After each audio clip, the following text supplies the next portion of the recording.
Las ideas vistas en clases precedentes corresponden a precálculo, ¿sí? Es una preparación para el cálculo, pero no es cálculo en definitiva. Cálculo inicia con el concepto de límites. Entonces, en este momento estamos preparados para presentar esta nueva idea, que es la noción de límites.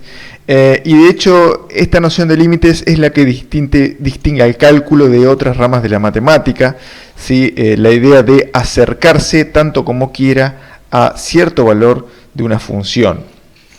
El límite tiene su origen en la antigüedad, ¿sí? O sea, como todas las ideas matemáticas, no es algo que se abstrae de la realidad, no es algo que alguien dice, bueno, esto se hace así, porque sí, porque se le ocurrió de la nada a una formulación matemática, sino que nace siempre a partir de un problema real, a partir de un problema geométrico, de un problema físico.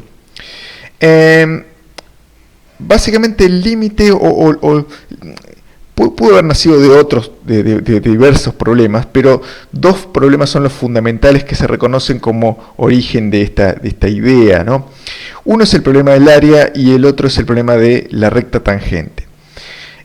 Ambos problemas nacieron a partir de necesidades de la gente de la antigüedad, ¿no es cierto? El problema del área básicamente corresponde a calcular áreas de lugares o de superficies con lados que tienen curvatura, ¿sí? Con lados curvos. El problema del área nace a partir de, el concepto de propiedad privada, ¿sí? Nace a partir de decir, quiero dividir y calcular cuánto es lo mío y cuánto es lo tuyo, etcétera.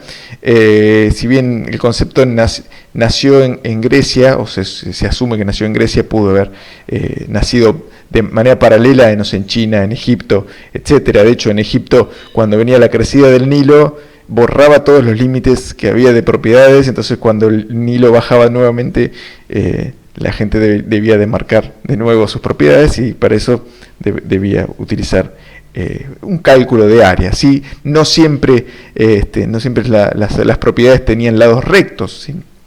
En el caso de superficies con lados rectos, los griegos se las ingeniaban bastante bien, utilizaban un método que se llama eliminaciones sucesivas, pero en realidad lo que consiste es, uno tiene un polígono y lo que quiere es calcular el área, entonces cualquier polígono uno puede dividirlo en diversos triángulos, como por ejemplo este ejemplo que tenemos acá. Entonces el área total del polígono, que está marcado acá en celeste, será el área o la suma de las áreas de cada uno de los triángulos. Para calcular el área de, acá tenemos, los griegos, tenían tiempo para sentarse a pensar en este tipo de cosas, en estos paisajes, no hacía frío, todo bárbaro, entonces, es bastante cómodo hacer matemáticas sentado ahí en la isla de Santorini, ¿no es cierto? Entonces, lo que decía, que para calcular áreas de triángulos, ellos disponían de la fórmula de Herón, ¿sí? Corresponde a este hombre que era Herón de Alejandría, que era un matemático de la antigüedad, de principios del milenio pasado, y entonces teniendo cada uno de los catetos A, B y C, uno puede calcular el área de cualquier triángulo, ¿sí? No necesariamente rectángulo, como es lo más común, pero si uno tiene cualquier tipo de triángulos, isósceles o escaleno, también puede utilizar esta fórmula. Entonces calculaban cada una de estas áreas con esta fórmula, luego la sumaban y obtenían el área del polígono. Cuando se trataba de lados curvos, por ejemplo, hay un ejemplo de un círculo, por ejemplo, también utilizaban polígonos, entonces inscribían polígonos dentro de ese área con lados curvos. Inscribir un polígono implica, poner un polígono dentro de el área de lados curvos, como por ejemplo este círculo. Entonces los vértices del polígono coinciden con el borde de lo que nosotros queremos medir, ¿no es cierto? Entonces, fíjense, acá tenemos 3 lados, acá tenemos 4 lados, 5. Y entonces cada uno de los vértices coincide. Por supuesto que este polígono, tanto el triángulo como el cuadrado, o rectángulo y el pentágono, uno puede darle diferentes formas, ¿no es cierto? Depende de dónde pongan los vértices, eso quedará de distinta manera.